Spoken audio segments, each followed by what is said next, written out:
after pilots, and now he's successful. They named me Anthony Jr. after my. What's your name? Lou?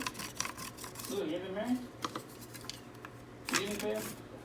If you ever think you want to get married, if you ever think you've met the right woman, you want to settle down, you want to get a house, you want to get a car, maybe raise a family, do me a favor, where do you live?